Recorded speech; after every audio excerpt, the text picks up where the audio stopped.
like, what do you do with long outlines? I feel like I should do some sit-ups before I start, like just to kind of improve my lungs. Like, you know, when we used to do vocal exercises, well, just a breathing exercise where you go and breathe in 1, 2, 3, 4 and hold 2, 3, 4 and That's not our open. So, I'm leaving it in there. It's my opening. No, I had a question that I've been saving. You can still ask it. It's still rolling. I can't find your outline. Here it is. Okay. I thought of this question. I was going to text it to you. And then I was like, no. This is too good of a question to be wasted on a text. Okay. So I just watched Free Guy. Not recently. It's been like a month. Yeah. And so if you haven't seen Free Guy and you're listening, it takes place in a city like Grand Theft Auto. Right. There's variations of NPCs. So you got like your bank teller NPC, your like girl on the street NPC, and they each have taglines that they say, like, you know, video game characters. So if you were in a video game based on like Lynchburg, oh my God, what is your NPC role and what is your phrase that you just walk around saying? I'm definitely the goth walking down street. Like down street on downtown Main Street. Yeah. And my catchphrase is another fucking cup of coffee that cost me $6. That's amazing. That's my NPC. What's yours? I'd probably be the runner on the street. That's true. And I don't know, my catchphrase would probably be like, I really have to pee. Your character would stop though to pet dogs. Oh yeah. Like the main character would just be walking. Like I imagine it like a side scroller. Yeah. In like 32-bit, and the main person be walking, you'd run by, and then like the same person be walking, and then it's you again petting the dog. Just petting the dog. And then it's just me walking by, another fucking cup of coffee that was $6. Wait, I want to know. I want to be an NPC now. Like that movie. We're not a movie podcast, but Free Guy is really good, guys. Yeah. Go watch it. I mean, we're kind of dabbling in movie podcasts at this point. We keep getting invited to movie podcasts. I'm fine with that because movies is my other passion, I would say. Shout out to our movie friends. Movies and TV. I love good writing. Anyway, I'm Leah. I'm Bethanne. And this is She Will Rock You. Where are they getting a dub in a CBS executive meeting? No. Bitch, don't touch my thermostat. The ghost be like, hold up, before I haunt you, let me turn down the thermostat. Who is this man? We're on page 1, guys. This is She Will Rock You. Okay. I'm just going to hit... Wait, do we need to read a review? No, because this episode's going to be really long. I will say, if you probably see it in your feed if you're subscribed, along with this episode, we are releasing a bonus episode about our ventures back into live music. Bethanne went to Blue Ridge Rock Festival this weekend. I went to go see the Struts for 4 days in a row. We had very different experiences. Very, very different. And we knew we had a lot to say. We had like 47 minutes of things to say. So it's not an episode with a whole bunch of like substantial content. But if you want to hear our thoughts, pop on over to that bonus episode and give it a listen. Yeah.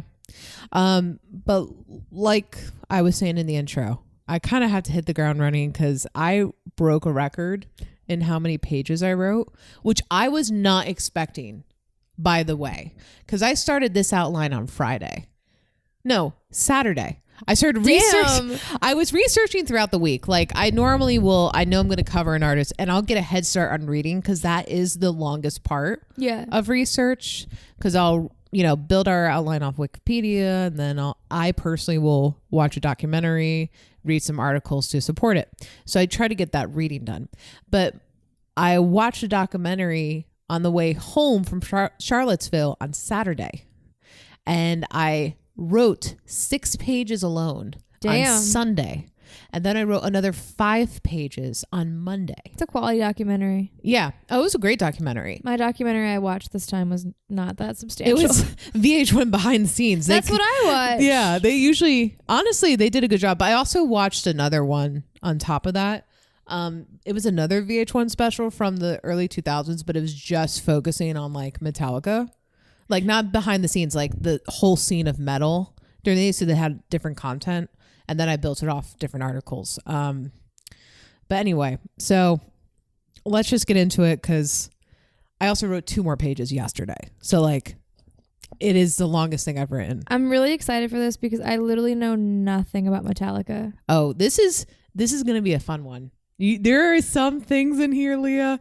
I wrote it down and I was like, Leah is just going to have the best time with this. I'm so excited. Fact. Anyway, I'm going to start with a disclaimer to the Metallica fans. Oh, God. Because I know how seriously you take this band. And I want you to know up front, this is the Taco Bell drive-thru version of this story. We're getting in, we're buying our spicy potato tacos and Baja Blast Zero Sugar, and we're getting out.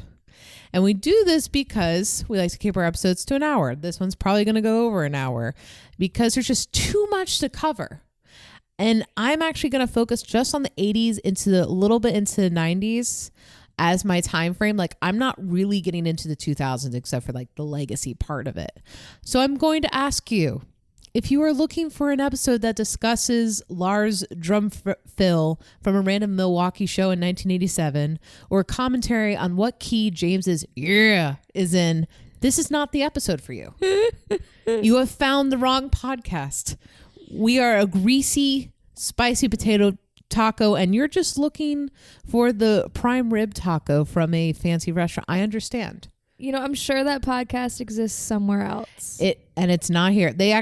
Metallica has their own podcast right now. And I listened to some of that for this. That's pretty cool, actually. Yeah, it is cool. So it's the 30th anniversary of the Black Album, which we'll talk about. But yeah, so you can get a little more information there. So please chill. Please do not come for me. Please don't comment in our reviews on iTunes and say, these guys didn't go deep enough into history. Yeah, we don't have time. Sorry. Yeah, we don't do this full time. We just spent 40 minutes talking about what a shit show Blue Ridge Rock Fest was, okay? Yeah. But anyway, so don't come for me. But anyway, so this is Metallica, who are part of the big four of metal, like of the 80s metal scene. We'll probably cover like each of those artists at some point because all of them are fascinating. But we got to start with the most well-known one, and I would argue the most successful act.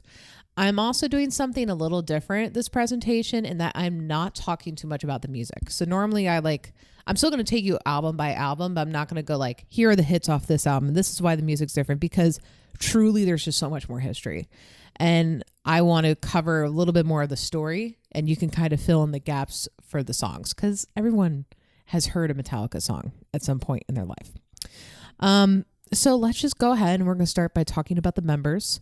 And I'm going to start by talking about 3 of the members of the band right now, because I think their story has a bigger impact on like the beginnings of Metallica. So the first one is Lars Ehrlich. He was born on December 26, 1963 in Gentofte, Denmark. He comes from like a really fun lineage. So his dad and his grandpa were both tennis stars in Denmark. Like his grandpa played in like the 1924 Olympics or something like that. I don't know what the year was. His year 24, 26, somewhere in the 20s. And he was planning on following in those footsteps. But an event happened when he was 9. He got tickets. Well, his dad got tickets to see Deep Purple, and he didn't know yet. But that event would change his life. And after that show, he bought their album Fireball and just developed an interest in drums. A few years later, his grandmother would buy him a drum kit. And while he had music, though, he's still, his main focus is tennis, and he's got to follow in the footsteps. And he was pretty good. He was like top 10 for his age group in Denmark. So this resulted in him moving to Newport Beach, California, where he planned to continue his tennis career. However, he quickly realized that while he is in the top 10 in Denmark, that would not be the case in the United States. So, like every good metal kid, he said, fuck it, and starts a band. But let's pause there and let's move to James Hetfield.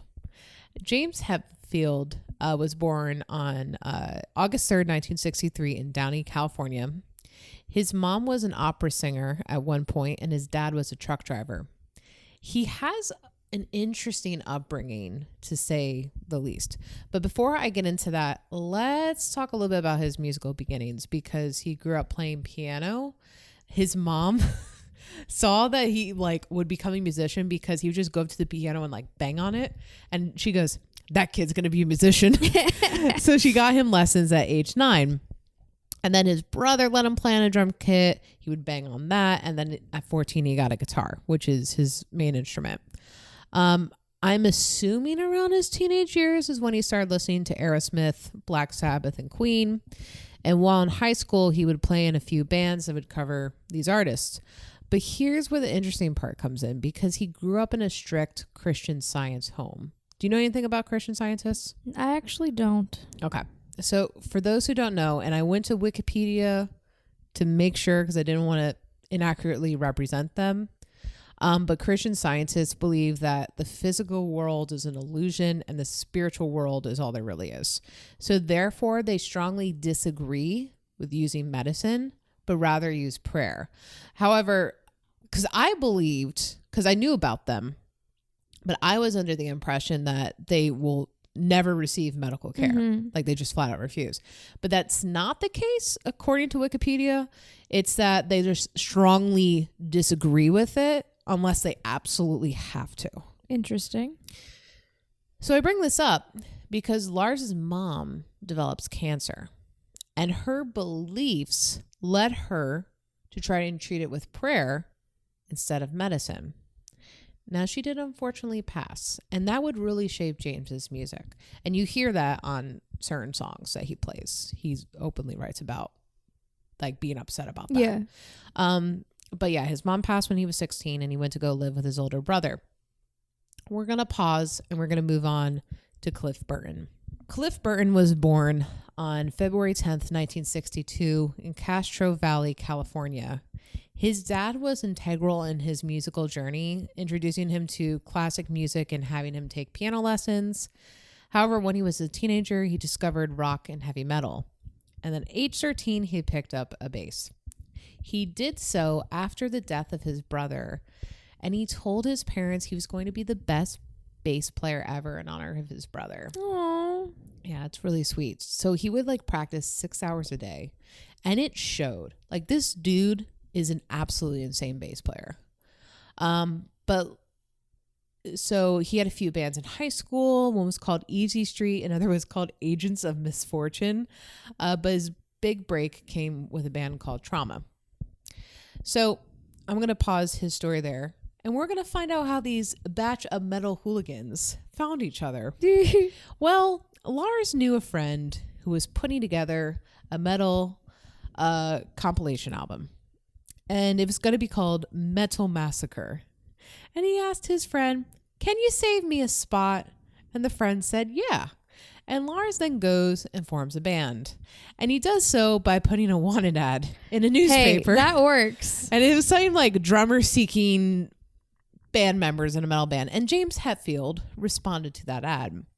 Well, the two start hanging out a bit. They get to know each other. And then they officially form a band in October of 1981. They grab James Hetfield's roommate, Ron McGovney, to play bass. And they ask Dave Mustaine, future frontman of Megadeth. Yeah, I was like, I recognize that name. Yeah, to play lead guitar. The band got their name when Lars's friend was deciding on what to call his metal fanzine, and he was stuck between Metal Mania or Metallica. And Lars said, "Go with Metal Mania," and kept Metallica. Yeah. And I don't know why the fuck I'm now discovering at age 29, Metallica has the word metal in it. I don't know why this is just occurring on me. Yes. I think you just hear Metallica, Metallica, Metallica. And it's like, oh, metal, Ica. It took me this long. That's it. That's the end of the episode, I don't know. guys. It's just one of those things you're used to hearing, and you just don't put two and two together. So I know some Metallica fan has just turned off this podcast by the fact I just said that. But whatever. Sorry, guys. Whatever. But this brings me to a section I would like to call Thrash versus Glam. Leah, close your ears for this part. Don't shit on glam metal. Well, I'm not going to shit on glam metal because I am a innocent, unbiased bystander observing history and interpreting it and reading it to you. It's the one genre of metal I like. You see, Metallica is a thrash metal band, which is birthed out of a hate for glam metal. And there were a lot of slurs thrown around about glam metal in LA. I'm not going to talk about them. Dave Mustaine, who I'm going to tell you right now, personally, I do not like the dude. And I will shit on him a little bit in this outline for different reasons. I personally just do not like him. But anyway, but let's just say the members of Thrash, including Dave Mustaine, were displeased that these bands were wearing spandex and makeup to sell their music. There's nothing wrong with that. No, I would agree with that. There's nothing wrong with that. But these dudes are just not like here for it. They're just jealous they couldn't pull off the spandex and makeup. I agree with you. These pot belly motherfuckers trying to throw down. I kind of regret saying that. I'm sorry. Where's the lie, though? Meanwhile, Motley Crue's just strung out on cocaine, not eating. So anyway, so they also believed that they could play music harder and faster. Harder, better, faster, stronger. So the phrase thrash metal, according to Wiki, came from a Kerrang journalist who was talking about Anthrax. They had a song called Metal Thrashing Mad. So that's the origin of it. And a historian I was listening to also described it as a cross between British metal and punk. Like they often say, thrash picked up where a lot of British heavy metal bands left off. And then the influence of the 80s punk scene, that's what kind of birthed it. Because punk is very fast too. Okay. I would like to point out that history has hopefully humbled their views, because let's keep in mind how goofy, in my opinion, it is to have the word metal in everything you do. Metallica, Metal Massacre, Metal Mania. Like, for some reason, it doesn't age well to me. And like the hardcore scene also picked up this habit. And as a card holding member of that scene, I feel like we are doomed to repeat history. But anyway, I do have a wholesome story from this time. According to Lars, one day him and James just hanging around LA drinking, and they see Motley Crue. Oh God. So it's the anti-Metallica. So Lars, like it's basically like West Side Story, Jets versus what's the other one? The Sharks? Yeah. Jets versus the Sharks. That's what this is. Okay. So Lars, being the thrasher he is, yells, "Hey, Motley Crue, fuck you." And Nikki Sixx starts chasing Lars. And Lars said the only reason he could not catch up was because Nikki was wearing high platform shoes. That's amazing. And he was not. Okay, he's got one up on Motley Crue there, I guess. I found that story. I got tickled when I heard that story. I knew you'd love it. Anyway. I'm just picturing platformed Nikki Sixx running through the streets of LA. I just imagine Lars running with like tennis shoes. And he used to play tennis. So like the dude can run fast, and then it's just Nikki Sixx. Just like clunk, clunk, yeah, clunk, clunk, clunk. Just trying to get That's after amazing. Lars. So anyway, this is the thread like of anti-glam metal is just woven into these early days. And speaking of those early days, like I mentioned, Dave Mustaine, in my opinion, is an asshole, both then and both now. But for context of the story, he and Ron aren't getting along, and mainly Dave's fault because he was drunk and being a dick, a violent dick at that. And like Ron leaves the band. So they are in search of a new bassist, and lucky for them, Lars and James are going to a show at the Whiskey A Go Go in 1982 where Trauma is playing, and they are just blown away by Cliff Burton. So they begin talks to recruit him for the band, and I think it was like after 6 months he finally agreed, but his only condition was they had to move to the San Francisco area. And they were like, yeah, sure. And so they all moved up there. And there's one more band change that's going to happen before they really start getting their feet wet in albums.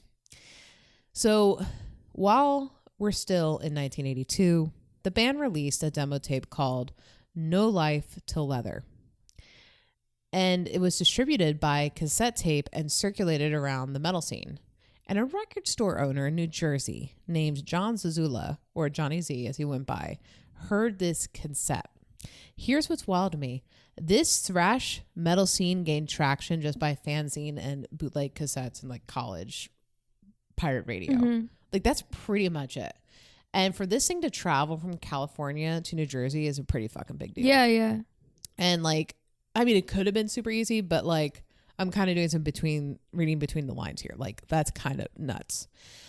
So Johnny Z hears them. He contacts them. He offers to help broker a deal with record companies in New York. So they all fly out to New York and stay with Anthrax, where they shared, like they all shared an apartment together. And they had these things, Scott Ian from Anthrax was saying, they had these things called loser's lunch, where all they had was like a slice of bologna on their hand, because that's all they had to eat. Ew. Loser's lunch, just bologna on a hand, just eating the bologna. But the record label in New York like passed on them, and Johnny Z's like, fuck it, I'm gonna go make my own label. So he makes his own label called Megaforce Records and just signed them right away. So let's go back to that apartment they're sharing with Anthrax.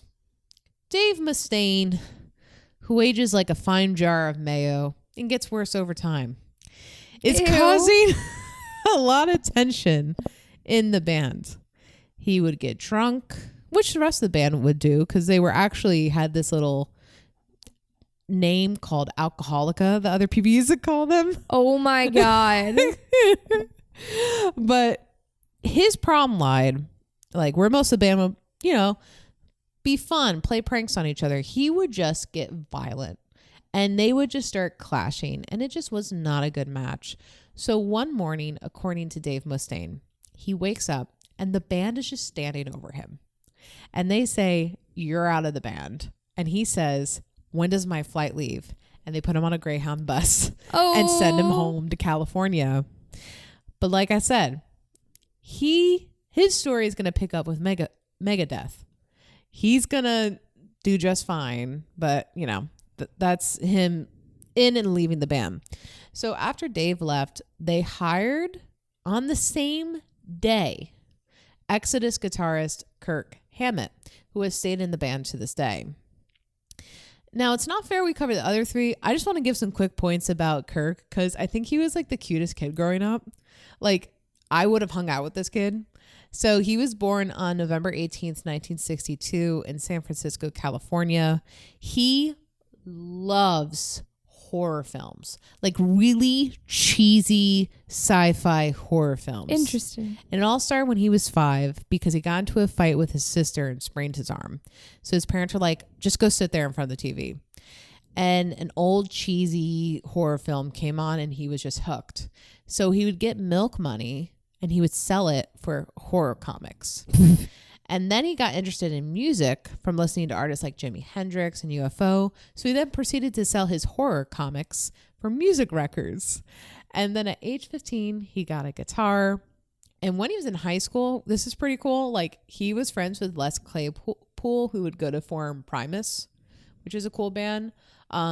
He would actually, like, at some point audition for Metallica, Les Claypool. And if you've heard Primus, you see why that didn't work. Because Primus, some people categorize them as metal. I personally don't think they're more prog rock, maybe prog metal in my book. But yeah, he's also like the writer of the South Park theme song as Primus. So like you can see why it didn't work. Such a clashing of worlds. Yeah. But anyway, he does fine. And that's all I have about Kirk. So let's talk about their first album. The band was given $15,000, which is pretty damn good for recording a first album. Considering Led Zeppelin, they did it on 3,000 in like a day, something like that. I feel like it's still really low for the 80s, but yeah, could be. But the accurate comparison is what was Motley Crue given for their probably like $100 bazillion in cocaine. Yeah. Well, just the cocaine alone was $100 bazillion. Yes. And then they just had to show up like once in a while for Vince Neil to go, yeah. And then they just fill in the rest of the session guitars. But anyway, I don't have a ton of time, like I said, to really talk about the music in this episode. But I do have time to cover some hilarious facts about this album. Okay. The band originally chose a name for this first album, Metal Up the Ass. I don't like that. And the cover art, just wait, was depicting a hand holding a dagger coming out of a toilet. I'm sorry, what? And basically Johnny Z pulls him aside and said, listen, you can't call it that because distributors will think it's offensive and they're not going to distribute it. So they call it Kill Them All. Like, how the fuck is that any better? And the name was chosen because upon hearing the news that they couldn't name it Metal Up the Ass, Cliff said, those record company fuckers, kill them all. Oh my God. And that's how the name was chosen. But anyway, in shows, because I watched a clip of this, you know, James Hetfield would get up there and he was talking about the album. I was like, yeah, we're going to Metal Up the Ass, but they wouldn't let us. And he's like, this is about all you fucking glam metal people. It's like, kill them all. I'm like, this is some violent shit, man. They're starting fights This is some finish. Dude, hold on to that point, because when we talk about the actual history of the rest of this band, that's going to become very ironic, because it's very true. It's a self-fulfilling prophecy. Anyway, the album came out in July of 1983. They originally printed 15,000 copies, but they would go on to sell 60,000 copies at the end of 1984. That may not sound like a big deal, but here's what's interesting. Mainstream radio refused to play Metallica for a long time. And what's going to be just incredible about this band is that they basically are just like forcing their way into the public eye with no mainstream media help at all. And they relied on fanzines and the Metal Underground fans to distribute their music. Like, it's insane how big they're about to get without any radio help. Mm-hmm. It's just almost unheard of. Like, I've never heard of a band doing this. The band goes and tours that album, and their largest crowd was 7,000, which is pretty damn good for a first album. That is really good. Then in 1984, they leave Megaforce Records. They sign an 8-album deal with a major label called Elektra. 8.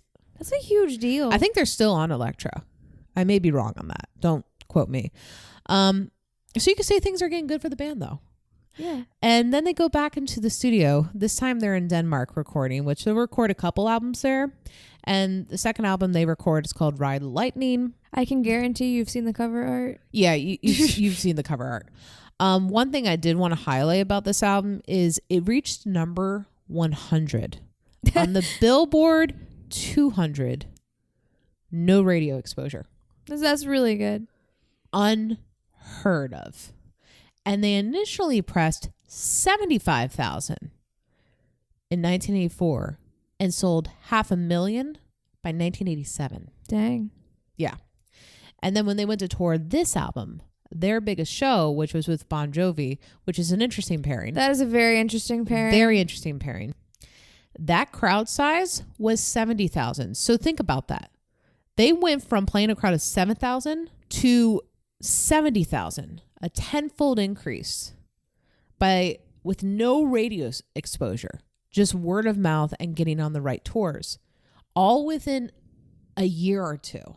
That'll never happen again. No. Leah, if I can get 7,000 people to listen to our podcast, listen to us talk, I would die happy. We're doing great. Good. We're doing fantastic. So get the word of mouth out, folks. We just want to hit 7,000. That's our new goal. That's it. And then we'll quit. We'll go retire somewhere. Retire early from the $100 we make. I was going to say retire early with our $300 in ad money. Anyway. So we're going to move on to their third album. And because you all have seen this cover, I guarantee you, on an FYE shirt, they must be important. So that's really the tier of success. Did your album land on an FYE shirt at some point? That's actually not a bad gauge of success. It's not. Like, who fucking cares about what Rolling Stone says or anyone else? Were you in FYE during the boom of the 2000s? That's how you knew you were the real ones. But after touring, things just start ramping up for the band as if they're not already. And they're clearly on the cusp of something big. And for this one, the band really wanted to like make an impression on critics while staying true to their thrash ways. After all, like they're just getting pushed around by major media anyway. So they head back to the studio in Denmark and record Master of Puppets. And this was a different album up to this point. One, they had like a different writing process where James and Lars, and they're already kind of like, we're probably doing most of the writing. They really take the lead on crafting the songs. They went over on like time because they wanted to perfect it. They're staying sober while recording this album, which good for them. Yeah. They're also like working better together musically because they've been jamming with each other. Like they've had that current group together for at least 3 or 4 years. So they're hitting a good sweet spot. And then Cliff is like bringing a lot more music theory into the mix for his bass playing, which really adds a nice element to it. And this all paid off because this was a massive hit for the band. And when it was released in 1986, many critics cite this album as redefining heavy metal. A lot of the bands we have today will likely cite either this album or the Black Album, which we'll talk about later, as a reason they got into music. Like Pantera, who we covered, this album was pinnacle to their sound. And it was later, this album was later inducted into the Library of Congress's preservation program. It's so funny to me that there's... You know what's hilarious? This one is, but the Black Album, which is the most monumental metal album that's ever been put out, is not. I truly don't understand that. I truly don't get it. Maybe they'll revisit it eventually. Yeah. Anyway, but commercially, it was their biggest hit. Yeah, it peaked at number 29 on Billboard 200 and stayed on the charts for 72 weeks. It sold 300,000 copies in the first 3 weeks and went platinum by the end of 1986. So, to promote this album, what do? They go on a tour. And this time with Ozzy Osbourne. A very well pairing. That is a good pairing. Very good pairing. But this is the last time the band would ever be an opening act. Like, they will never be an opening act after this. It's crazy to me that there's just be a headliner. Still an opening act, like, with that big of success. Well, they're no longer opening acts. Yeah. Yeah, they will always be a head. Yeah, by that point. Yeah, by that point. Yeah. That's no, like saying Paramore is an opening act. Right Now. Like, that they're beyond that. Yeah, exactly. I don't know why that was the first example in my head. But, it works so. No, you are correct, though. Okay, maybe a better example would be Phoebe Bridgers being an opening act. Like, yeah. She's kind of exploded, and she's beyond that. And that's like, oh, she's going to open up for Taylor Swift. And everyone's like, nah, she can have her own stadium tour. Yeah, exactly. No, exactly. So, unfortunately, though, there's just a big tragedy that strikes the band. So during the European leg of the Damage Inc. tour, the band is traveling through Sweden on their tour bus. And they're having just like a friendly discussion on sleeping bunks, and they all pull cards. And Cliff pulls the ace of spades and basically says, "Kirk, I'm taking your bunk." And he agrees. That night on September 27th, the bus driver claims they slipped on black ice, and the bus goes tumbling off the road. And Cliff dies in the accident. Oh my God. The bus actually landed on him because he fell out of the window and the bus landed on him. Oh my God. And they tried to get it off of him and they couldn't. And like, this literally like broke James, like when it was happening. Cause like when he realized what happened, like he immediately just like started accusing the bus driver of like being drunk. The bus driver said no, it was black ice, and he literally went in his underwear and walked for miles to look for black ice. And he's like, I don't see any. Where is it? Like he said in the documentary I was watching, he's ready to kill this dude. Oh my God. Yeah. And how did I not know that happened? I didn't know it either. And I'm not like a huge Metallica fan. I didn't know that. I feel like that's something that should be common knowledge. Like it probably isn't really Metallica groups, but I feel like not a lot of the public knows about it. But I think it was blamed on a mechanical error is ultimately what happened, but I'm not entirely sure what it was. But like people just try to find explanations in those tragedies, and sometimes there's just nothing you can do. So they canceled that part of the tour. They went home to recoup, and they wrestled with whether to continue as a band, but they felt like Cliff would have wanted them to carry on. So they eventually just got back into it and went to go look for a new bassist. So they auditioned like 40 people, and they finally landed on Jason Newstand, from a band called Flotsam Jetsam. It's a good band name. It's not to be confused with the eels from Little Mermaid, because that's what I thought. But instead, it's a reference to Lord of the Rings. Well, it's also just like the shit that floats in the ocean is flotsam and jetsam. Is that okay? I was going to ask you because I had a feeling you would know where it actually is. Original root. Yeah, that's. I'm like 99% sure that's what it comes from. Okay, that makes sense. Just like random ocean debris. Okay, that makes sense. So the band begins to pick back up their career, and they all move to like north of San Francisco to practice. We're going to take a brief intermission because we're already about 40 minutes in. We're going to talk and tell two stories that have nowhere to fit in this outline, but they're in here because one, they're hilarious, and two, they just add so much character to the band. So these are two character studies. Okay. I believe this first one happened earlier in their career, but the dudes at one point rented a house together, which is going to end poorly. You're just asking for damage. Band houses usually don't end up in sellable condition. Usually something's getting lit on fire. Or we're summoning demons in the case of Motley Crue. That's true. That's true as well. So they would basically take out all the furniture out of the house and like put it out on the lawn, and they would throw these thrash parties. And anyone who showed up to the party wearing the wrong band shirt that they didn't like, the band would go after them and take off their shirt. Like that's gonna be my rule at my house now. If you show up with a band shirt I don't like, I'm gonna take your shirt off. The last story. By this point in 1987, James Hetfield, he loves to skateboard. The dude loves skateboarding. It's the 80s. Everyone he could have been skateboarding. Tony Hawk, but no. He could have been. But he broke his wrist twice from skateboarding. He may have broken it a couple more times. And, when you break your wrist and you're a rhythm guitarist, you got to bring the guitar tech in, which is fine. But, it got to a point that in the documentary I watched, they said they had to put a clause in James's contract to stop fucking skateboarding when they're touring because he kept breaking his wrist.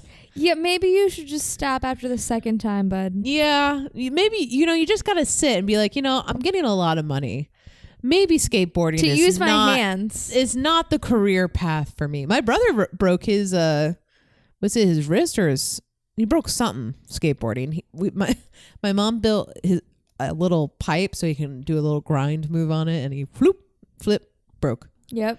Yeah, it's way easier to do. I fractured an arm on some rollerblades that way. I told everyone in the class, I was in second grade, I broke on a half pipe. You know what the half pipe was? The handicap sidewalk? Accessible little ramp for people on sidewalks. I totally said, yeah, I was like, yeah, I was going on a half pipe and I did a turn and I'm telling you the street cred I got. Like this kid who didn't like me was all of a sudden like prepare the way for Bethanne the most shreddest. Like that's it amazing. Was fantastic. And then as soon as he healed, everyone forgot about me.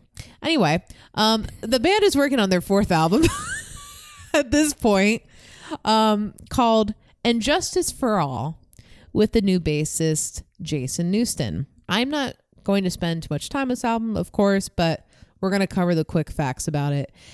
It's really a different album than they've done up to this point. And I feel like every band goes through this point where they're like, we got to do something different. And you should. Experiment. You're at a point, you had a really successful album, and usually that's when they try to experiment and try something new. So are they faster? Yes. Do they have even faster tempo changes? You got it. Like this album, like similar to Master of Puppets, they talk about political climates of that time. And I feel like that also sets them apart as well as a band because, and I could be wrong, but like metal wasn't really talking about politics then, but rather like a fucked up version of Satanic Limbo. How dark can you go? Right? Like, so this was one of the things that just made them above the noise. But they also like were basically like, oh, we're going to throw together all these like tempo changes and time signatures and see if it works. Does it work? I don't know. Let's put it together. Like, it was very like mishmashed in a way, but it still works. Like, people still love the album. There's also a fun story that comes from Loudwire about this album, and I'm going to read the quote to you. After hearing Guns N' Roses' groundbreaking debut, Appetite for Destruction, Ehrlich became fixated with Metallica's next album having as hard of a sound. Quote, it was venomous. It was so fucking real and so fucking angry, the drummer gushed to Classic Rock. Thus, when producer Flemming Rasmussen told Metallica he would not be available to work with them, Ehrlich sought out Mike Klink, who had produced Appetite. On the other hand, writer Mick Wall noted that Axl Rose gave Metallica's Ride the Lightning as an example to Klink prior to recording it. That's hilarious. Isn't that fantastic? So how did the album do? Well, critics love it. One journalist from Rolling Stone said, quote, a marvel of precisely channeled aggression. That just rolls off the tongue. Commercially, it peaked at number 6 on the Billboard 200. So like, it's pretty high. Blew it out of the water. I mean, Master of Puppets only got to 29. Yeah. So that's pretty crazy. But you don't really see like Injustice for All's shirts a lot. They also received its first Grammy nomination, which brings up one of my favorite stories while researching. So one of the documentaries I watched, which was VH1 Behind the Music, they talk about being nominated for the hard rock and metal category of that year in 1989. And they were like the favorite to win. And they lose it to Jethro Tull. And I kid you not, in this documentary, the music was as if someone died. Like, it was the sad 2000s guitar of do do do do, and just this dude getting on there like, no one respects metal, man. Like, little do they know, like, fast forward in a few years, like, either them or Slayer is just gonna always win that category. Yeah, for the rest of forever. For the rest of forever. So like, it's fine. We did not win. Everyone so respects metal. Even when that documentary was made, they were still winning. So like, you all can chill out. Okay. I love the dramatic editing on the VH1. So dramatic. Every time something bad so happens. So dramatic. Also, an interesting tidbit about this record. This is pretty much the first time they film a music video. It's for their song One. So like, up to this point, once again, this is like, so it's 1989. The band's been together since 1983. Their first album was 1984. 5 years later, and they're just getting around to filming their first music video. And they're huge. They're huge by then. And considering they were coming up in the MTV generation, like, it's weird that they weren't filming videos earlier. Right. Yeah, because MTV started in what, 1985, 84? Well, people were making music videos back in the late 70s. Yeah. That's pretty wild. I'm trying to think who we just covered who made... I don't remember. That's right. Well, we're on page 8 of my outline, so we can finally start talking about the 90s. the era in which we exist. Yeah. Like I said, there's just so much content with this band. But we finally have arrived to the part where you all have been waiting for, the Black Album, or really just Metallica because it's a self-titled album. So during the touring of Injustice for All, the band noticed something. While playing their insane like 9-minute songs, because they were basically progressive rock songs, they noticed like a disassociated look on the audience's faces. Like they weren't connecting with music like the band was. So the band just really wanted to fix this. And part of that solution was cutting down their songs. Who would have thought? 9 minutes is quite a long song. I mean, I've listened to some songs in that length and they're great, but they're definitely like, they're good for long car rides. I listen to a lot of prog when I'm in a long car ride, and I can just enjoy it. It's a little bit hard when it's a concert. Yeah. It's a little, in my opinion, it's a little bit hard. I mean, if you only have an hour and a half to play, that's like 2 songs. Yeah. Yeah, exactly.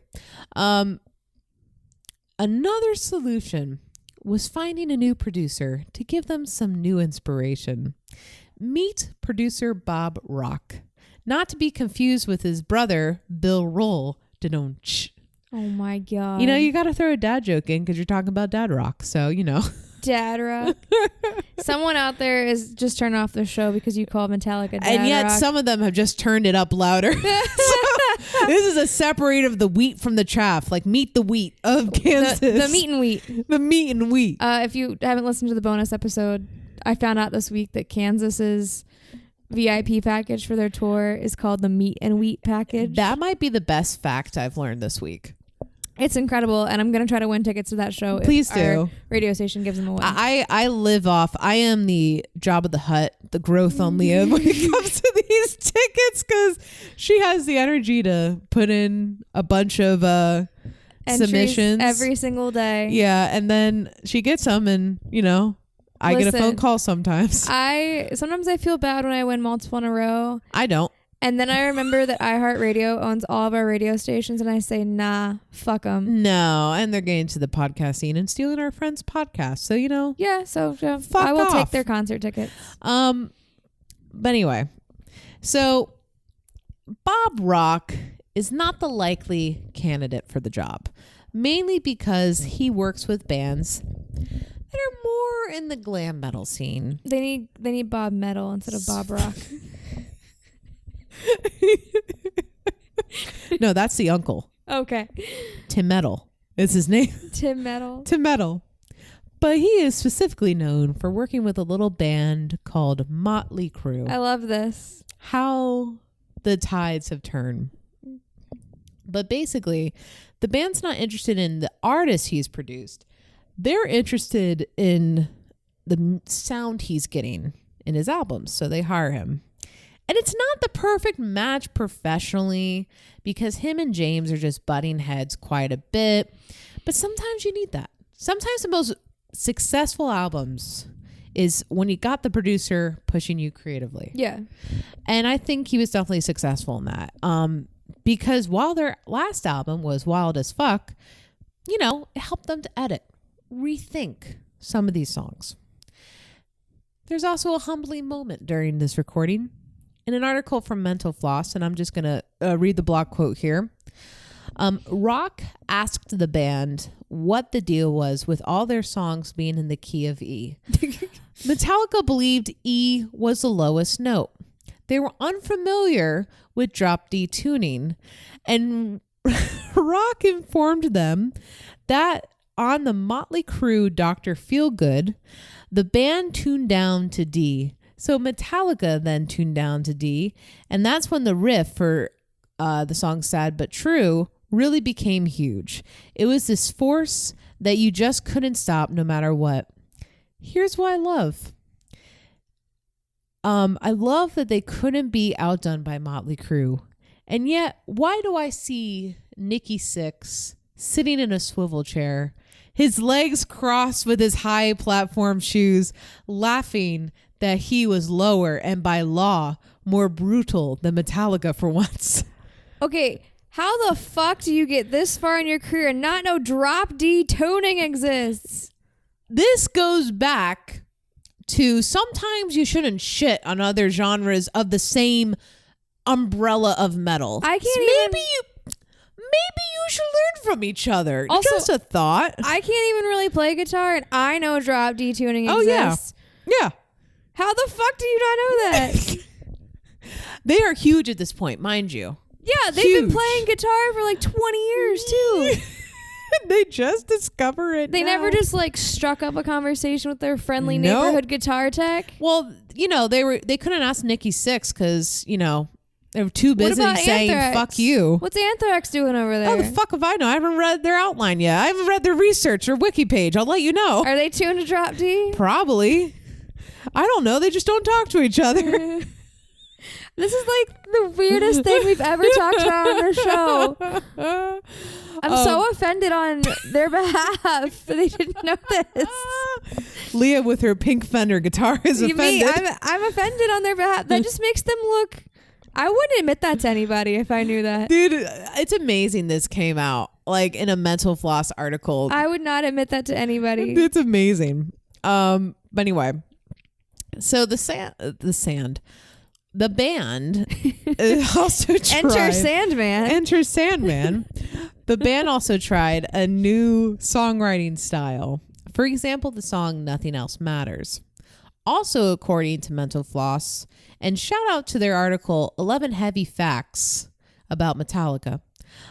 James wrote that song on the road during a personal moment. He said the song was, quote, all about him trying to write a love song without saying the word love, which is a cute premise.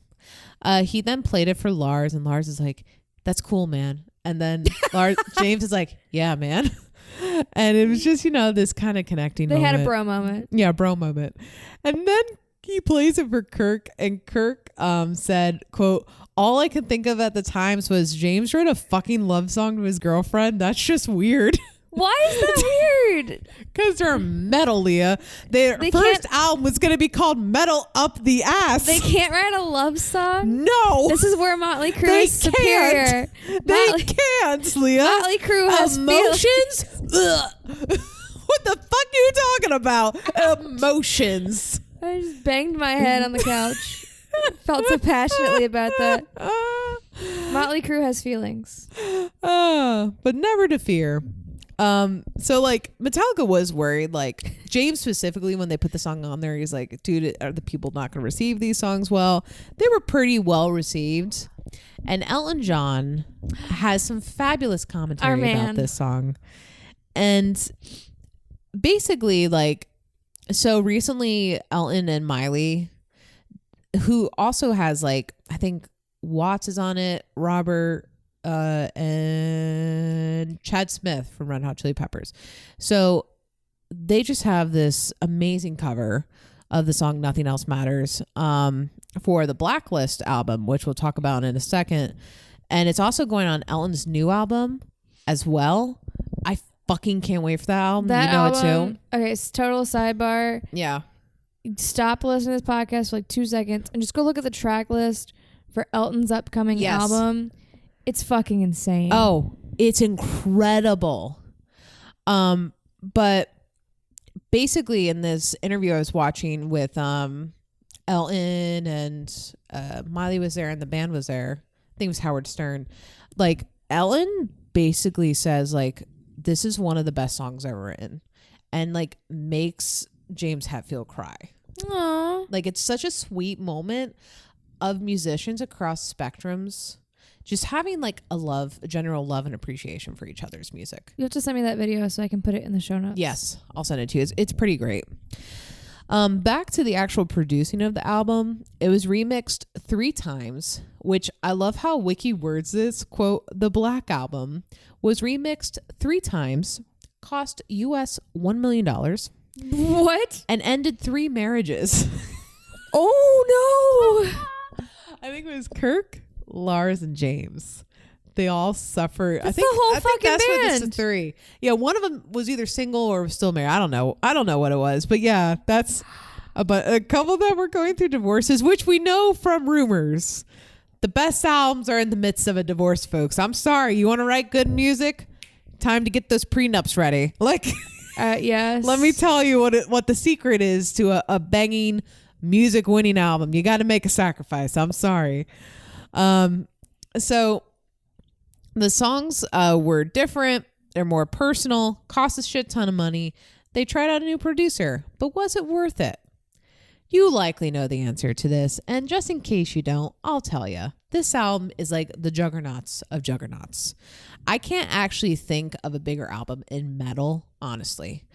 It has hits like Enter Sandman, Enter Sandman, and Enter Sandman.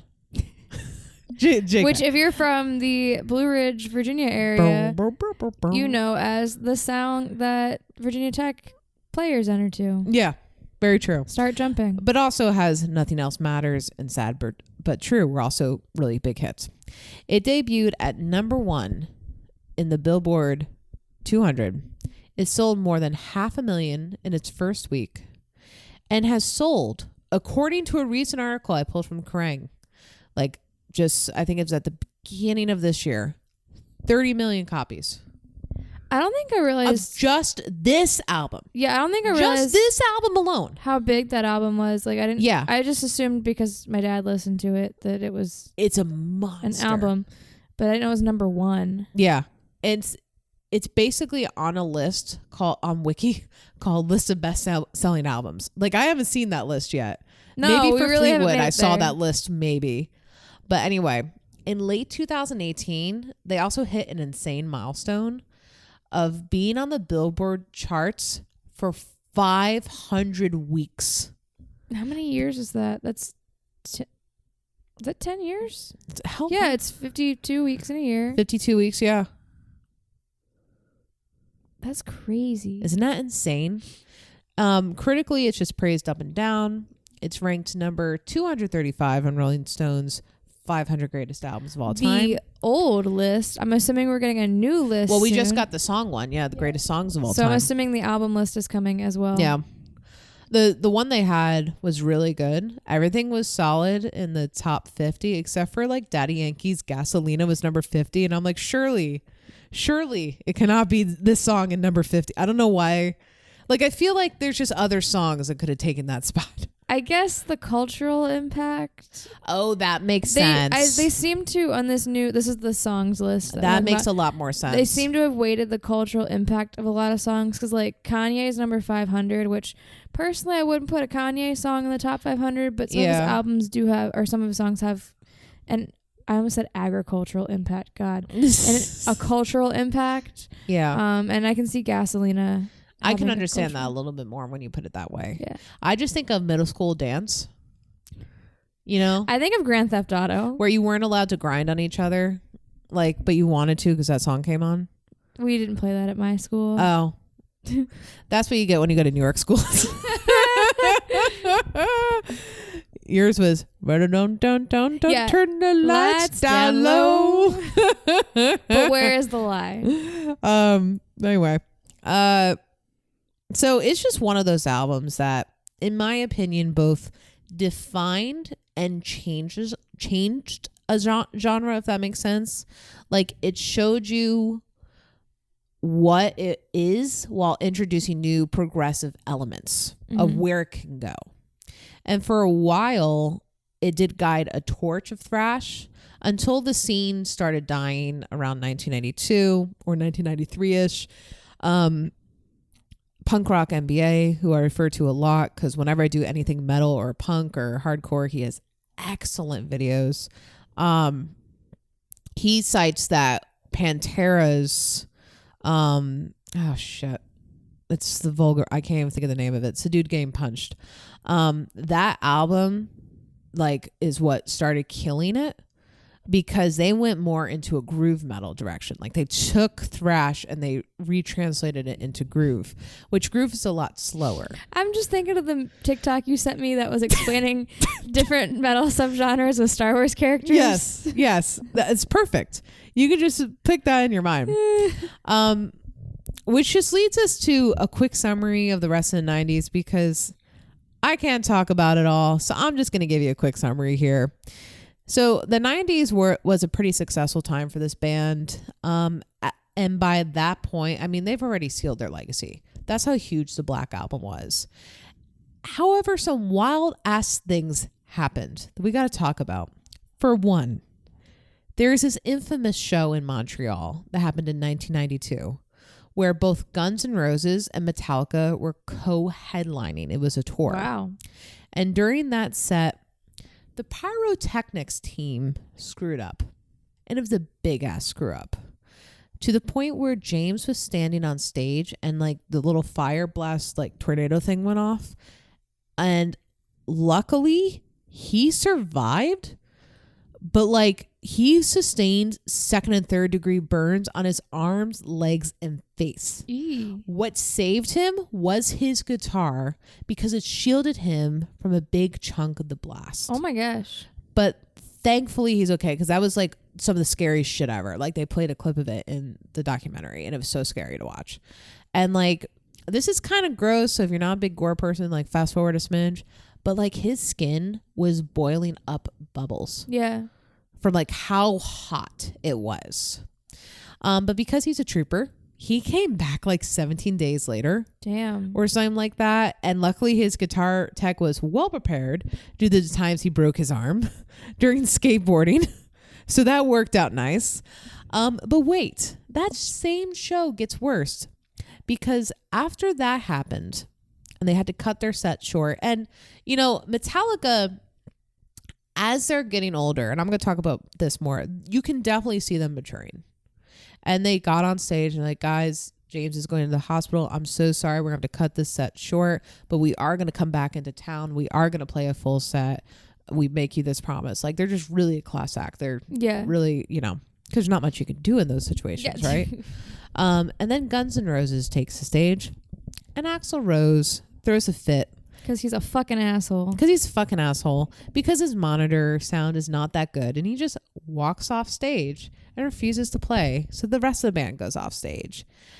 And they don't even play that whole night. And so there's a riot in Montreal. And it's all Axl Rose's fault. They made the Canadians riot? You heard that correctly. So after that insane event, the band tours the Black Album for 3 years. They play Woodstock 94, probably Lollapalooza and stuff like that. The band took a brief hiatus before starting their next album so that James could break his arm and let it heal in time.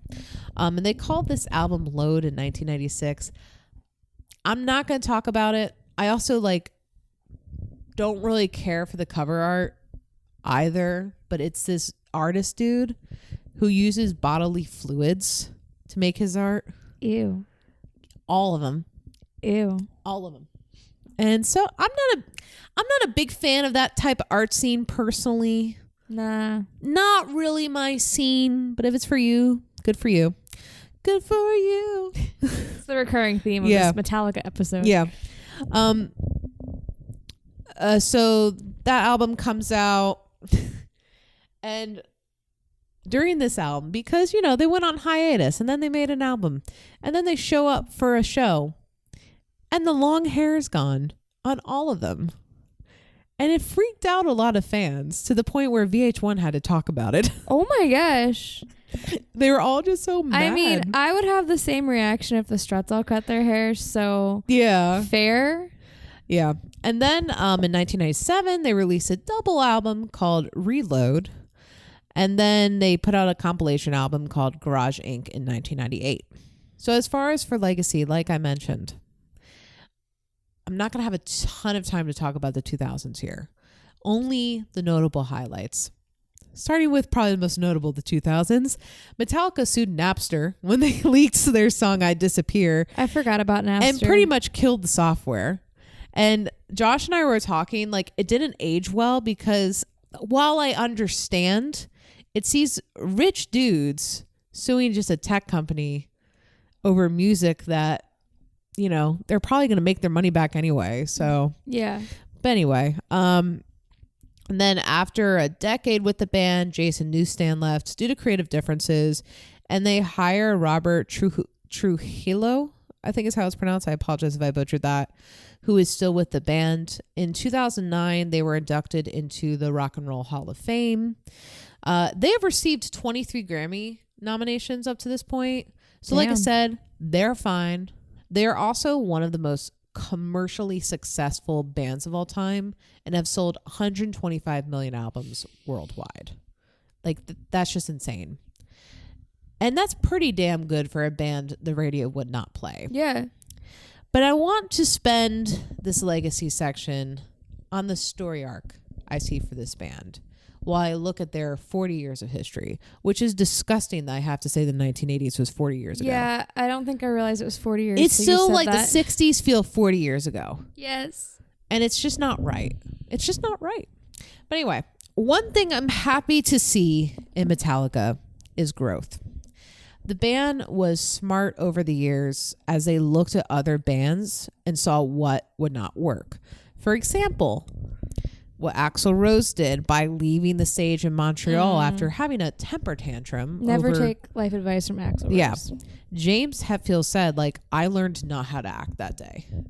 And by them choosing a producer, Bob Rock, who they didn't like the bands he worked with, but they liked the sound.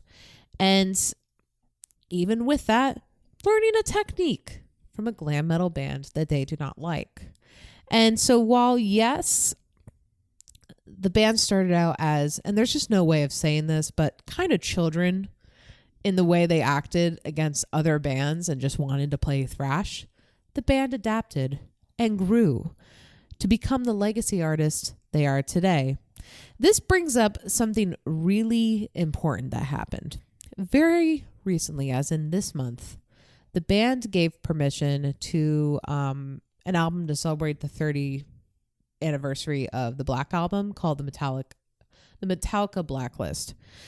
And like I said, that cover of Miley is on there, but it also features artists across music spectrums, such as Weezer, Rina Sawayama, Ghost, Alicia Cara, Corey Taylor, The Who, Chris Stapleton, and Phoebe Bridgers. Damn. I just named artists from heavy metal, rock, pop, and country. And that's the point. Because some fans may look at this and be like, this is a sellout move, but the band is just merely showing the impact of metal, or at least their music has had on so many artists in so many different genres. It's an act of preserving metal, making it something new for a generation that already pulls influences from everywhere. And isn't that like fucking great? Like, I will keep repeating till like the day I die and at least tell you motherfuckers until you listen to me. Like, we need to get elitism out of rock. Like, it is killing That's the our genre. next shirt. It's true. We need to get it out. It will ultimately lead to rock being outdated if we keep this up. And if you want metal to be preserved, you got to let it go the directions that artists want to take it without the, well, actually, in a brutal voice. Like, it's not going to solve anything. And I think Metallica understands this. It took them a bit to get to this point, mind you, but we can look at their growth as artists and know it's possible to go from elitism to metal for everybody. Metal up the ass for everyone. Metal up the ass. We forgot to drink too. Can I put in a beer plug that I forgot to put in? Yeah. I'm not drinking it right now, but there is a lady. Yeah. I was supposed to do it in September and I forgot. Well, it is September. I was supposed to do it in August. There is a lady I met in Virginia Beach, and I was in a wine store killing time looking at bottles of wine that were $500 just for fun. Why not? And she was there giving samples of her ginger beer and hard lemonade, and she had a peach mimosa. And her story is so much fun. Like, I love seeing people who are passionate about their craft, what they do. And me and her were just having a conversation, and she was like, I told her, like, on Sundays during the summers, I like to make different cocktails with different fresh fruit and things like that. And she just started giving me all these recipes for different drinks she makes. And her family, like, owns a distillery or a brewery or something like that in the Turks and Caicos. Like, her family was originally like the first brewers there. That's cool. I think we're like one of the first brewers in America in general. So it's called Harriet's Legacy, because I promised I'd give her a shout out. Aww. And it's well worth it. Her hard lemonade is very good because it's not super sweet. And her ginger beer is super good, and it's an original recipe from like the 1700s. That's super cool. Yeah. So anyway, Harriet's Legacy. Go check them out.